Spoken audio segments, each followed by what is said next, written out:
Buenos días, aquí Augusto Townsend, curador principal del Comité de Lectura, con las noticias de hoy lunes 12 de diciembre del 2022. Empiezo la semana agradeciendo a quienes nos acompañaron anoche en la transmisión de nuestro programa dominical Comité de Domingo, que estuvo muy bueno. La explicación inicial que dio el abogado constitucionalista Eber Joel Campos nos ayudó a entender un poquito los aspectos legales vinculados al intento fallido de golpe de Estado que perpetró la semana pasada el expresidente Pedro Castillo. Y luego tuvimos una conversación, Ale Costa, Diego Salazar y yo, para analizar el escenario político con un nuevo gabinete asumiendo pues el gobierno en medio de una escalada de protestas a nivel nacional que lamentablemente ya ha dejado como saldo 2 fallecidos. Finalmente, después de varios días, el nuevo gabinete encabezado por Pedro Miguel Angulo decidió sesionar pues el domingo a las 9 de la noche, es decir, 4 días después de la asunción de mando de Dina Boluarte. ¿Qué había pasado para ese momento? Pues habían fallecido, como les digo, por lo menos 2 personas en las protestas. Estamos hablando de 2 adolescentes, uno de 18 años y otro de 15 años, que se habían visto afectados por impactos de, elementos contundentes. Se dice podrían haber sido impactos de perdigones o de balas. Todo esto, por supuesto, tiene que ser finalmente esclarecido, pero hay una preocupación grande respecto de los excesos que se podrían estar cometiendo, como parte de la represión policial a estas protestas. Dina Boluarte había dicho en su cuenta de Twitter, luego de que se reportara el primer fallecido, ayer a eso de las 6:30 de la tarde, que, abro comillas, la vida de ningún peruano merita ser sacrificada por intereses políticos. Expreso mis condolencias por el fallecimiento del de un ciudadano en Andahuaylas. Reitero mi invocación al diálogo y a deponer la violencia. Cierro comillas. Para ese momento, y luego incluso, esto es algo que se vio en las entrevistas que dieron a varios medios el primer ministro Pedro Miguel Angulo y el ministro del Interior César Cervantes. Digamos que el discurso que tenía el nuevo gobierno de Dina Boluarte iba en la línea de decir que estas protestas eran, entre comillas, un segundo momento del golpe de Pedro Castillo. Es decir, como dando a entender que al no haber podido el expresidente conseguir que las Fuerzas Armadas y Policiales respaldaran su intento de golpe de Estado, sus aliados políticos estaban buscando pues ahora generar caos para, por ejemplo, forzar su liberación, su reposición en el cargo o hacer que cayera el gobierno de Dina Boluarte. Aquí siempre hay que tratar de mirar con cuidado para no sobresimplificar lo que puede estar pasando y entender que puede haber una confluencia de actores políticos con agendas distintas. Por ejemplo,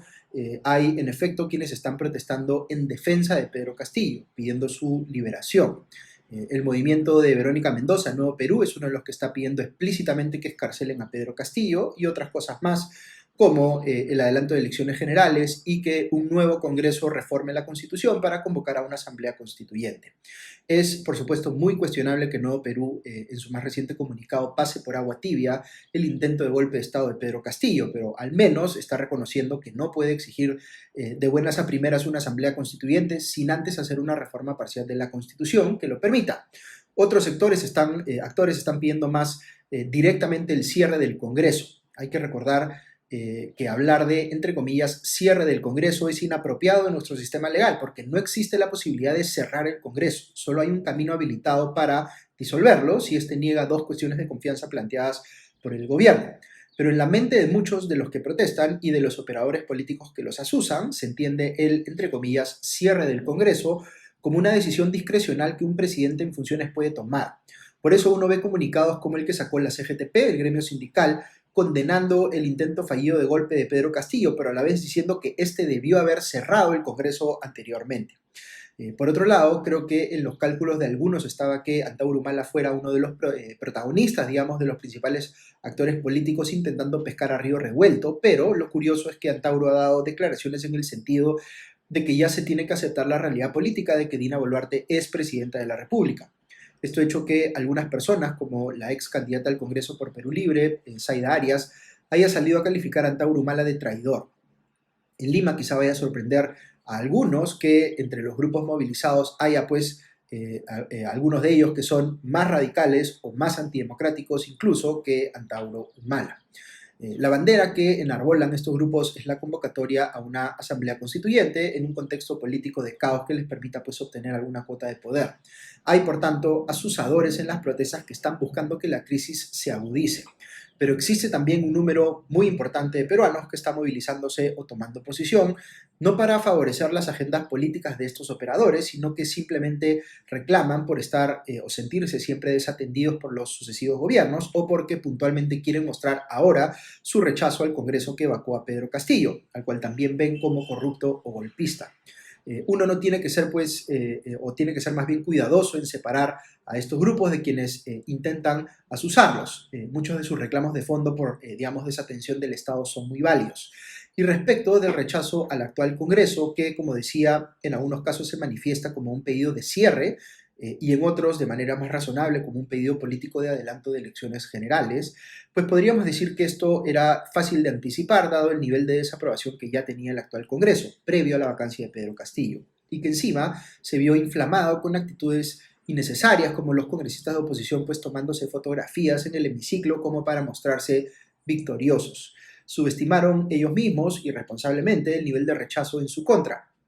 La propia Dina Boluarte pensó que la vacancia de Pedro Castillo funcionaría para ella como una válvula de escape que le daría pues algunos días de, entre comillas, tregua política, como ella misma le llamó, digamos, ni ella ni el Congreso previeron que de todas maneras tendría que alguien ocuparse de gestionar el descontento resultante, que iba a aparecer casi que de manera evidente, digamos. Tan inconsciente de esto estaba Dina Boluarte que no solo se tomó demasiado tiempo para nombrar un gabinete incompleto, porque todavía no sabemos quiénes estarán en las carteras de transportes y de trabajo, sino que su gabinete, si bien técnicamente muy superior a cualquier gabinete que haya tenido Pedro Castillo y además paritario, dos cosas que ciertamente vale la pena destacar, políticamente es un gabinete muy liviano, quizá con la excepción del ministro de Defensa Alberto Tarola, quien ya estuvo como ministro en el gobierno de Ollanta el nuevo premier Angulo y el resto del gabinete no tienen peso político propio ni experiencia previa, digamos, lidiando con una situación tan compleja como la actual. Va quedando claro que Dina Boluarte no imaginó que iba a enfrentarse a un escenario como este. Por eso trató de evitar en sus declaraciones iniciales, post asunción de mando, referirse a su gobierno como uno de transición o aludir a los proyectos de ley de adelanto de elecciones que ya se vienen discutiendo. Luego mencionó esto último de manera genérica y finalmente ayer por la noche, ya tras esta sesión de, entre comillas, emergencia del Consejo de Ministros, dio un mensaje a la nación anunciando que había decidido, digamos, asumir la iniciativa, dijo, para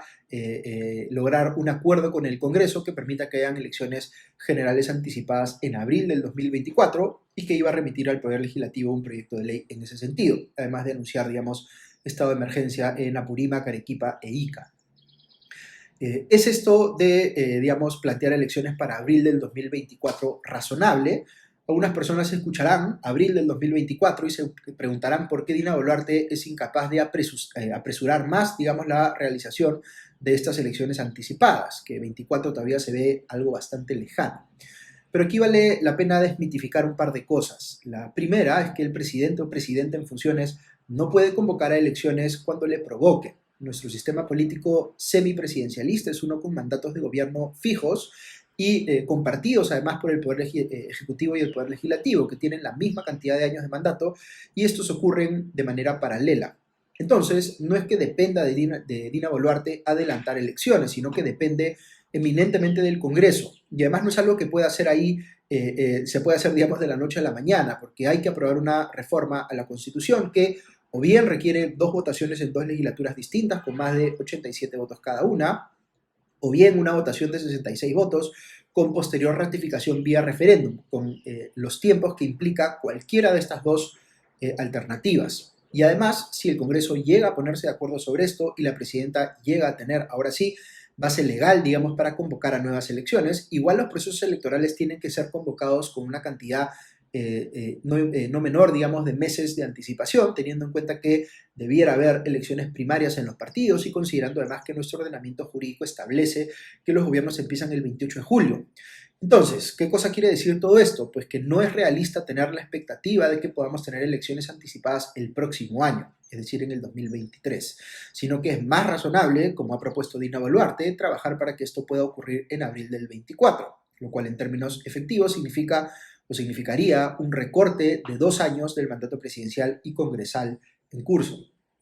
Hay que tener en cuenta también que igual vamos a tener que correr con los plazos si queremos, como yo creo que debería hacerse, digamos, aprobar otras reformas constitucionales pensadas en mejorar la calidad de nuestra oferta política de cara a esas elecciones, para que no solamente sea una cuestión de volver a tirar los dados, sino volver a tirar los dados, pero sabiendo que las reglas incentivan, digamos, que hay una mejor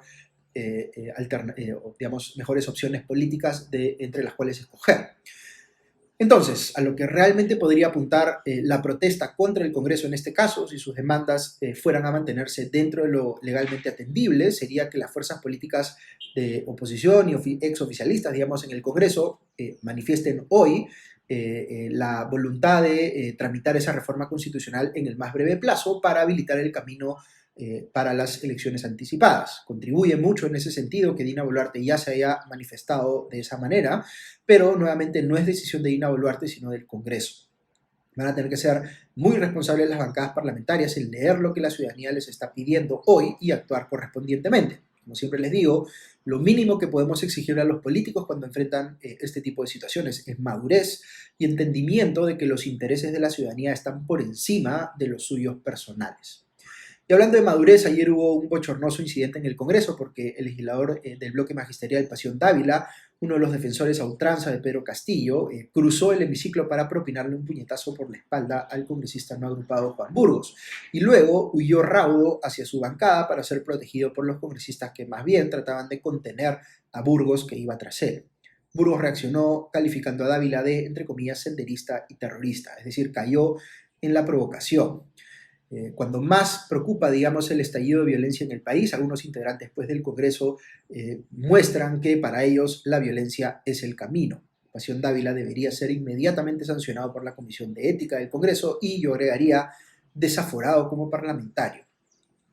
Pero eso no fue lo único que pasó ayer en el Congreso. Este aprobó por 67 votos a favor levantar el fuero a Pedro Castillo en un proceso que se conoce como antejuicio político y que permite que altos funcionarios, en este caso el expresidente, puedan ser procesados por la Comisión Flagrante de Delitos, como ha sido el caso pues, de Castillo. El Congreso ha querido avanzar rápido con este tema porque Castillo tiene un mandato de prisión preliminar de 7 días y transcurrido ese plazo podría salir libre y dirigirse inmediatamente a la Embajada de México a pedir un asilo político, que ya le confirmaron que están evaluando dárselo. ¿Se justifica aquí la celeridad del Congreso? Por supuesto que se justifica, a mi criterio. Si no se toma con seriedad este tema, vamos a tener un nuevo caso de un expresidente fugado, con el agravante de que estamos hablando de un expresidente que intentó cometer golpe de Estado. Veo que hay quienes piensan que apurar las cosas en el caso de Pedro Castillo es una suerte de provocación a quienes ya están protestando, pero este es un argumento muy cuestionable a mi juicio, porque da a entender que la protesta literalmente puede hacer que nos bajemos el Estado de Derecho.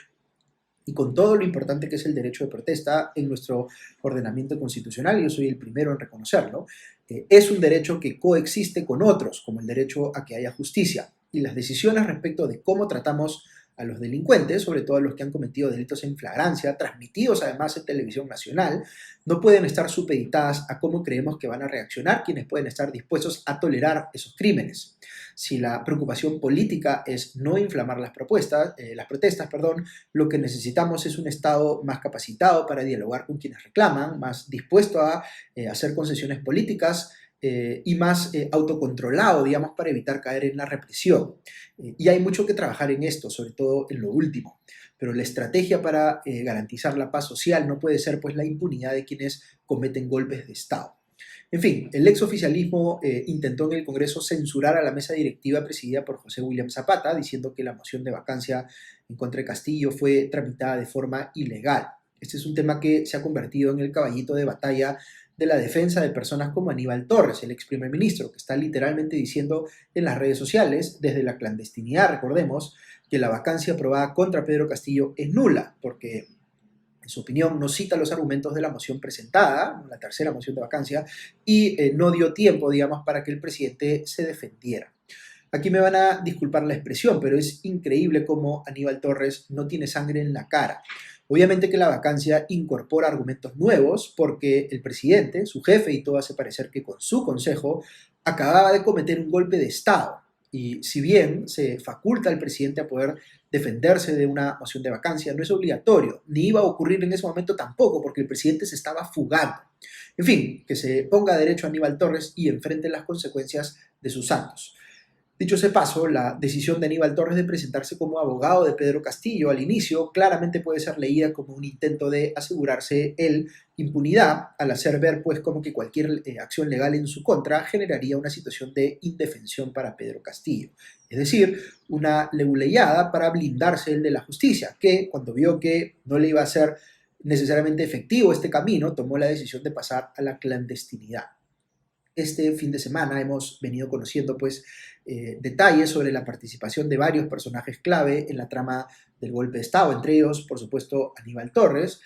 pero también la ex primera ministra Betsy Chávez, que ahora dice que no sabía nada y que se puso en el chat de los ministros que el miércoles iba a ser un, entre comillas, día histórico. No era por el golpe de Estado, sino porque se refería a la victoria que esperaba tener el gobierno respecto de la tercera moción de vacancia. Esto, por supuesto, a estas alturas es muy inverosímil.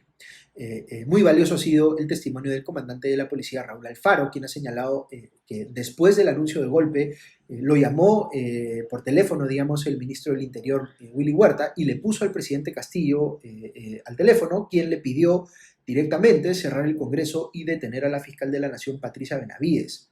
Este testimonio es muy importante para esclarecer el involucramiento del exministro Huerta, pero sobre todo para corroborar las decisiones que tomó Pedro Castillo para darle ejecución a su plan golpista y que Alfaro afortunadamente se negó a acatar. Ayer han aparecido reportajes que cuentan cómo entre las Fuerzas Armadas y policiales hubo coordinaciones previas para entender a qué tipo de escenarios se podrían estar enfrentando, incluido justamente un escenario de golpe de Estado, y que incluso consultaron con un abogado constitucionalista los cursos de acción que estaban evaluando. Algunas personas que hasta hoy defienden a Pedro Castillo señalan que esto muestra que hubo una conspiración contra Pedro Castillo al interior de las Fuerzas Armadas y policiales, pero ese argumento parece bien descabellado. Más bien, lo que ocurrió muestra que las Fuerzas Armadas y policiales se tomaron muy en serio su rol de proteger a la democracia, sin ser pues ellas políticamente deliberantes, y que procuraron tener claro, incluso con sustento constitucional, cómo debían reaccionar si Pedro Castillo, como efectivamente hizo, lanzaba pues un golpe de Estado. Así que en general mi valoración de cómo actuaron aquí las Fuerzas Armadas y policiales es muy positiva, como lo es también mi valoración de la manera como actuaron la presidenta del Poder Judicial, Elvia Barrios, y la fiscal de la Nación, Patricia Benavides. Es cierto que no hay mucho que celebrar en el sentido de que nuestra democracia sigue siendo una precaria, digamos, pero digamos que algunas instituciones del Estado que debían proteger esa democracia precaria salieron correctamente en su defensa y lograron que no se llegara a ejecutar pues este intento fallido de golpe de Estado. Así que sí creo que al menos en ese aspecto hay cosas importantes que celebrar. Pero eso es todo por hoy. Que tengan un buen día y una buena semana y ya nos escuchamos pronto. Adiós.